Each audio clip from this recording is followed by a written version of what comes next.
Pretty amazing. The Solomon Brothers and Yehuda Solomon with that incredible piece, Shvurei Lev. That's something that we debuted yesterday here at Unite to Heal. Just an example of the great content you've been watching over the last 34 hours. Couple more hours to go, and that means we have a couple hours to get to the big goal of $5 million. And we love seeing the actual dollar amount go up as it continues to do so. But I'm also getting a kick out of the fact that the percentage is going up. We're up to 72% of the goal. 72% of the goal. We have a little bit more than a quarter away from 5 million, a quarter of the goal away. So please give and give generously and make this a great success. UniteToHeal.com. Recommend to your family and friends to give and support the work of Amudim. We have described, and many people over the years have described, the important work that Amudim does on a daily basis, helping teens, families, children, parents, adults, so many different cases, so many different situations, so many challenges out there in our community and throughout the entire world. Please give to Amudim and let their incredible experts step in and help families and youngsters out there in our community navigate these challenging times. We have two special guests here in our studio. Dr. Norman Fried is a psychologist. He is joined, and we are joined by Nathan Spiteri, an actor who is from Australia, from down under. They wrote a book together, the Childhood Trauma Recovery Workbook for Adults. It is a pleasure to welcome you both to Unite to Heal. Thank you. Thank you for having us. Thank you for having us, yeah. Dr. Fried, are you familiar with the work of Amudim? I am quite familiar. I've been attached to Amudim for about 4 years now. Wow. And I follow the work that you do, and I'm very, very fond of Tzvi and the work that he does. Pretty amazing. Program. I'm sure everybody is curious how Dr. Fried met Nathan Spiteri. Well, I'm a trauma therapist, and I work with patients who have been through different types of traumas, as well as abuse and drug abuse and recovery. And I have an Instagram site where I talk about trauma, and I came across Nathan's Instagram site, and his stories were very compelling. And over time, I asked him if we could meet and talk about working together. And we did, and we've created a documentary film that's coming out about surviving childhood sex abuse, as well as a book. Nathan has a book of his own that's out all about his story, and we are now really good colleagues doing some very important work. No, that's an understatement. How difficult is it to be in this forum? How hard is it to share your story with so many, whether it's here or social media or other places where you've done so? I think first and foremost, you need to own your story. And once I was able to own it and accept what happened to me, I went on my healing journey, and through that, then it became easy to talk about. Then it became easy to share what I went through, my healing journey, where I am today. So it is sometimes difficult, but I do speak about it most days, if not every day. So for me, it does get easier and easier. But for those who do not have a voice, who are unable to talk about it, yeah, it must be very, very difficult to find the courage to say, this happened to me, or I went through this. So it's summing up that courage to finally, or to firstly come out and just say, I was abused as a child, or I went through this, or whatever it is, situation, whatever trauma you went through. Right. It's those first words of getting it out. I bet there are people watching right now who are asking, how long does it take to heal? Because there are people suffering right now. We know this every year when we're in this arena. Could you answer the question, how long does it take to heal? I think it's an everyday thing. It's not, I kept my trauma a secret for over 25 years. And that means from everybody? From everybody. No from other my human parents, being? No other human being. I finally told my best friend here in New York, I'm from Australia, but told my best friend here. She helped me get into therapy and group therapy and rehab, AA, all that type stuff. So, and that was 12 years ago. And every day I'm still healing. Every day I'm still, I'm triggered by something, or I have a memory, or I think of something. So, yes, I've spoken about my past and I've spoken about my trauma, but it lives with me every day. It's not like I say it, then I can just throw it away and pretend it doesn't exist. It's a part of me. It's a part of my DNA. It's a part of who I am. So for me, it's about being able to grow with it and learn from it and educate myself from it, so that when it does hit me again, when I do get triggered, I'm able to understand it, know what it is, and work through it and move forward with it. Doctor, I think that there are people concerned about how long the journey is and how many setbacks they might come across as this journey continues. I appreciate that, your question, and I want to dovetail what Nathan had said so poignantly by reminding everyone that healing is a present tense word. We are never fully healed. We are always in the process of healing and getting stronger every day with Hashem's help. And we're climbing a ladder or a staircase towards greater recovery so that we can actually see our place in the future from where we once were. But it's also important that we tell our story.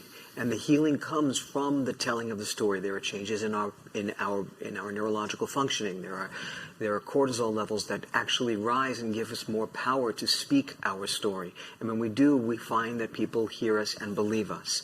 So how long does it take? It takes a lifetime.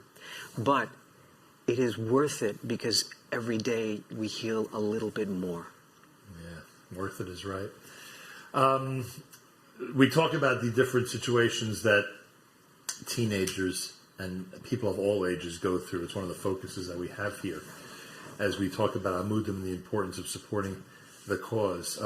What could you tell someone who's watching right now? Because I know it, just from this experience, that there are people who are relating to Nathan's situation. Right. Because we are now discussing it openly. Right. Well, first of all, Nathan hasn't even spoken about the actual events that are subsumed under the trauma. Right. And Nathan's story is very powerful and important. Which is something we should or should not discuss. We should, because this is a story that the world needs to learn about and recognize that recovery and healing is possible, always. But I would say to everyone who's listening right now, if you tell your story to someone who can listen with all of its details, you will be believed and you will begin the process of healing. And you will find a way to actually believe that and to discover that you're capable of love, healthy connections, and seeing the world not through the eyes of a traumatized person, but from someone who actually believes and has faith that he's going to make it. And I'm saying to everyone who's been hurt, and that includes so many of us in this world, you can get better. You can get better. Find someone like Nathan and tell your story. You also need a great listener, and it seems you're a great listener. Well, thank you. Thank you. Nathan, am I right? The doctor is a good listener? He's and that's one pretty of the good. keys to this entire process. Absolutely. Right? I think most important because all we want is for someone to listen to us. All we want is just for someone to sit there, believe us. Acknowledge what has happened. Validate. Believe us. Tell us we're going to be okay. And just support us through the journey. Because there are so many people who do come out, men and women, who come out and say they're abused or whatever their situation is, and a family member or a friend or whoever it is, a school teacher, whatever, will say, stop lying, don't be silly, that didn't happen to you, whatever the situation is. You imagined it. You imagined it. Yeah. So... Can you tell your story? Yes, let's hear about your story. story. How far back do you have to go to start your story? So I grew up, I was born in Australia, grew up in Australia. At 8 years old, it was summertime, just after Christmas. I went down to the local swimming pool. I grew up in a small town. End of the day, a man followed me into the change rooms and he raped me in the shower. First thing he said to me was that if I tell anyone, he'll kill me and kill my family. So as an 8-year-old growing up... Is this someone you knew or did not know? No. Total stranger. Stranger. But as an 8-year-old growing up, in the mid-'80s, when we had no mobile phones, when we didn't have access to the internet and the organisations we have today, I took that as gospel. So I pushed away from my family, pushed away from my friends, and through his grooming, through his manipulation, through him telling me that this is what I wanted, that this is what my family want, if I tell anyone, no one's going to believe me, that I'll go to jail, that he'll be fine, that how special I was, that I was a very special little boy, that he was doing this to me and I was with him. I formed a Stockholm Syndrome type relationship with this man where I felt that I loved him and I wanted to be with him. I pushed everyone else away. Over a period of about 5-6 years, very rough and violent into more of a loving type relationship. And then he abandoned me. And once he abandoned me, I was alone. Again, I didn't reach out to family and friends. And I fell into addictions and drugs and sex and violence. And that was my coping mechanism. That was my way of being able to get my power back and feel alive again. Tried killing myself and just felt very lost and alone in the world. A lot of shame. And all this is happening during your teen years? During my teen years. And into my, my 20s. I moved to New York to be an actor. I was invited to come to New York to be an actor, so I was here studying and hoping to get away from that life in Australia. But New York being what it is, you can get what you want when you want, twice as cheap and everything else from everywhere else. Does distance help that you're so many thousands of miles away from him, or that's irrelevant? Irrelevant. So I fell back into that lifestyle of the addictions. And then I hurt someone quite bad, hurt myself quite bad, and I'm like, I need to do it now. It's now or never. Otherwise, I'm going to end up dead or in jail or whatever. I finally told my very best friend here in the city. She helped me find a therapist. And then therapy saved my life. Through therapy, again, I found group therapy and AA and Narcotics Anonymous. Would you say rehab. you did in the first 6 to 8 months, like as quickly as that, or that it started to help, or it takes a much longer time than that? I think it depends on Which part of it we're on talking the about? person as well. Because if you're open to it, and if you own your past and what you went through, and I did a lot of good things, a lot of bad things as well as good things. So once I was able to own it and understand it. And one of the most important things was my therapist said to me, Nathan, if you could go back and speak to your 8-year-old self, what would you tell him? Wow. And I would and ah about it. And my therapist was a tough lady and she wouldn't let up. And then it finally came to me that it wasn't your fault. And once I discovered that it wasn't my fault, the weight of it all started, peeling off me, started falling off me. And I was able to then understand my relationship with this man, understand my relationship with my family, with friends, with lovers, with what I'd been through. And then from there, I was able to move forward with the recovery a lot more. And Did family and friends become more sympathetic or more understanding? they did. I finally told my family after about 6 to 9 months of therapy. And I was never really too close with my family. But once I opened up, yes, it was very hard for my parents. Must be a level of devastation for them. Devastation no for them. relationship And, is. for them, I think it was they didn't protect me and it was Right. their fault and they weren't there. As a parent, we get that. As a parent, absolutely. But now we've gotten a lot closer and me and my siblings are a lot closer. So, as Norman said earlier, the healing journey, it's never ending and it's an everyday thing. And as long as you stick with it, as long as you're in it and you're in that fight, it will get easier. Well, what a message that is for anybody who's suffering. Absolutely. Because the stick-to-itiveness is such a key, and sometimes people want to give up when they're in a process Absolutely. like that. Nachum, what I was going to say is that we don't, any of us, none of us know why it is that we suffer so in this life, but we do. And we have to assume that our neshama, our direction, our soul is being directed and guided somewhere. And that deep inside that pain exists that soul, that neshama, and is learning every day how to become more and more of a healed version of itself. And the way we do that is by having emunah, having faith in Hashem, as well as in those that really have the answers and understand, because they've been through the path, or they understand which things are okay to talk about, what's not. And Nathan described how he'd gone to NA and AA and other different kinds of therapies, group therapy. And this is what we do for people who have been through a drug experience or a trauma or both. Most importantly, you don't have to live with this forever. You can turn this into something that was once a scarlet letter into now a badge of honor, because the thing that hurt can become the thing that guides you to a better future. Wow. Maybe I watch too many dramas on TV, but is an encounter with the abuser necessary in therapy? Or That's known as restorative justice, and the encounter can be quite helpful and is done often. Nathan can tell you that there are times when the abused will meet with his or her abuser, the perpetrator, and there are times when that's not possible. The perpetrator has been caught, or has died, or has run away. Nathan has a story about his own version of restorative justice. Would you care to share? please? My abuser's dead, so I never got to meet with him or sit with him. But another thing that I learned in therapy was my therapist said to me, write a letter, because I'm never going to be able to see this person again. Write a letter to your trauma and to your abuser and do what you want with it. In saying that, take it to my grave, burn it, give it to a loved one, give it to the abuser if they're still alive, keep it in your wallet, whatever you need to do. And it took me 6 years to write that letter. But I finally wrote it, and I went back home to Australia.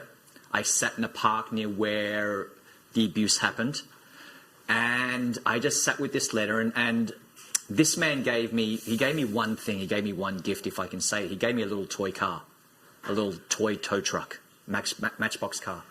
So I found this car, I went back to my parents' house and found this car, wrote this letter, sat in a park with it, and just sat with my thoughts and sat with this person. And then I just burnt the letter, and the ashes went up to the heaven, and, you know, it's between him and I didn't want to give it to anyone else. So for anyone who is going through that and is unable to speak to their abuser, write a letter and give it to a loved one so they understand what you're going through. Or if you are able to give it to this abuser, give it to them. Or if you just want to keep it on yourself forever, do that. But I think the most important thing to remember is that, you know, we're never alone. We're never alone in this. And sorry. No, I was going to say you're a strong man, and the doctor might say that everybody has that strength. They just have to find it, right? The strength exists inside of every one of us, and we can also believe that we were given this gift from birth. You know, God's will exists inside of each and every one of us. The Shekinah travels behind us and around us. It's also important that we find someone that's capable of listening to our story and all of its details. And what I say often is that when you are fortunate enough to find someone who's willing to listen, that can say, go ahead, I can take it. I'm not going to silence you. I'm not going to consider this not true. When you get to hear the beautiful words, Anima Amin, I believe you, the healing begins. And it's so important to have faith that that can happen for everyone. Phenomenal. I thank you both. Dr. Norman Fried, thank you so much. Nathan Spiteri, thank you so much. It's an absolute delight meeting both of you. Thank you. Thank you so much. Ladies and gentlemen, in this precious audience, what was just described in the last few minutes, these are the types of things that go on when somebody has a very difficult challenge to go through and they reach out to Amudim and their incredible therapists, their incredible staff members, their case managers, and they reach out begging for help. And sure enough, they come up with the right system, the right people, the right process to get that help to the person who needs it and to really change lives. And that goes for teenagers in our community, parents in our community, families in our community. Everybody benefits from Amudim. Please give and give generously and make this a very, very successful night for us. Again, it's unitetoheal.com, unitetoheal.com. Donate and donate generously. We're at $3.73 million from a $5 million goal. Please make this a great success. I want to remind everybody that as we do the Bracha Jaffe piece, Bracha Jaffe has a piece entitled See Her, which was written by Chayla Newhouse. Chayla composed it. Bracha is performing it. We are going to leave because of Kol Isha sensitivities. We're going to leave on certain platforms and come back in 5 minutes. If you stay with unitetoheal.com, you'll see the entire presentation, including Bracha Jaffe's selection. It's called See Her. Here it is at Unite to Heal. Keep on giving, everybody.